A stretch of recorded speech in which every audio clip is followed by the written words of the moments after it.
Hi, today we're going to go over the different stages of drug use. Remember to ask questions if you have any, and these notes are available to you on Schoology. And remember that pencil symbol at the top of the screen indicates something important that you'll have to come back to. All right, and then I just added this lovely video in here just to show you, what people might go through, some physical transformations, and we could look up a lot of these online. And this is only, 8 or 9 months or so difference. These are 2 different mug shots. So from January 1 year to August that same year. Anyways, let's move on. All right, so as we start to talk about using drugs today, I think it's important to revisit this word habit, which we have talked about before. So habit is a behavior that has become such a part of a person's life that they don't even stop and think about anymore. So a behavior you do without thinking, whether it's biting your nails or checking your phone or reaching for a cigarette or a drink or using drugs. What is addiction? So addiction is a complex disease of the brain and body that involves compulsive use of one or more substances despite the serious health and social consequences. Everybody knows drugs are bad, right? But when we become addicted, we continue to use this drug. We develop this habit, if you will, that makes us want to keep using it because of the changes that are happening in our brain, even though we know it's bad for us. As people become addicted to drugs, their body chemistry changes. After a while, they are no longer able to feel good unless they have the drug, and they start to have withdrawal symptoms without the drug. Withdrawal symptoms would be those extreme cravings and very, very uncomfortable feelings without their drug. All right, I'd like you to pause and watch this video, which is linked on the agenda for you, about what is addiction. And on this slide, it just says 90% of addictions have roots in the teen years. So remember, at this time, your brain is still developing. So adding drugs into a time in your life when your brain is still developing is not a very healthy combination. All right, so we're going to go over the 4 stages of drug use: the experimenter, the regular user, the preoccupied user, and the addict. So starting with stage 1, the experimenter. So in this stage, the user is just curious about drug use. They might ask questions. They might ask to join friends or peers that they see using drugs. They're willing to listen to stories about drug use and how it makes people feel. They try the drug, and then they learn firsthand about the effects. Getting high is a brand new feeling, not in the normal range of emotions. And if this is all they do, they just try it, it's probably not affecting their life. It says the user can still relate to people, so it's probably not affecting their life much. And that might be it, right? We might start trying a drug and we didn't like it, and so we're done. Wasn't what we thought it'd be, or we got sick, or we got in trouble, whatever. On the other hand, if any negative effects that we feel weren't powerful enough to make us not try it again, we might move on to the next stage. And that would be the regular user. So this is when the effects seem to outweigh the negative consequences, and the user makes the decision to continue use. So now we're not experimenting anymore. Now we're using this drug on a regular basis. We know it's bad, but all that bad stuff, it's not enough. We still want to get high. So we want to get high, we want to get drunk, getting caught, getting in trouble. It's okay. This is worth it to us, so we're going to keep using it. The user now seeks the high, using more frequently. So in the experimenter, they may not really have been looking for it. Maybe they were just at a party and somebody offered it to them. But in this stage, they're looking to get high or drunk. And it's starting to kind of move up on their priority list in life. So school, work, and family affairs may seem less important. The user might have some problems relating to other people now as drugs become more of a priority. They might change their friends to associate with others who use drugs. They might start to have some legal complications, like maybe a DUI, getting caught, getting in trouble at school. And tolerance starts to develop as we use it regularly. Tolerance means your body's starting to get used to it. So you have to use more and more of that drug to get the same effects. For example, if a person never drinks alcohol, they might start feeling the effects after just 1 or 2 drinks. But if they become a regular drinker, their body gets used to it, and pretty soon they need 3, 4, 5, 6 drinks to get those same effects. That's what tolerance is.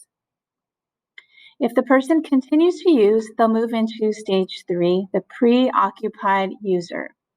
So they are preoccupied with drugs. That's like top priority for them. The user has now become preoccupied with drug use. Behavior changes become more pronounced and obvious. The user may be found to lie frequently. They may begin stealing or dealing drugs to support their drug use. As tolerance continues to develop, the user might use stronger drugs to get the same effect. The user will become secretive, hard to reach, and is more likely to neglect former interests completely. Relationships are difficult. The person uses when they're alone. Legal and financial complications worsen. And if we confronted this person, they would probably still say, I've got it under control. I could quit if I wanted to. They think they can quit. And that leads to stage 4, the addict.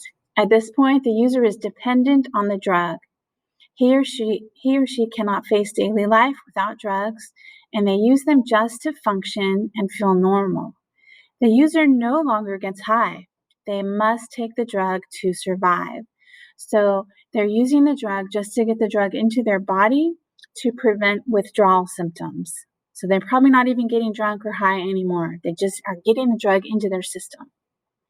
The person relates to drugs, not people. That's like their number one priority. They may sever or cut ties with family and former friends. Physical problems worsen, and financial complications are often severe. And at this point, there's 3 possible outcomes: early death, prison, and sobriety. So early death could happen because of a drug overdose, because of a car crash, because of a crime that you committed that ended up, resulting in death. Of course, prison, getting in trouble, getting caught for your behavior. And sobriety means you're choosing to stop using and get clean. All right, I really like this image. Now, this image is focusing all on alcohol, but we could probably put just about any other drug in there. So it starts off at the top left where it says occasional relief drinking. And I'm not going to read every single thing, but you can see at the top left, that's where we might be just drinking occasionally, or maybe we're the experimenter. But as we use more and more, we head down this slippery slope to the bottom of that diagram.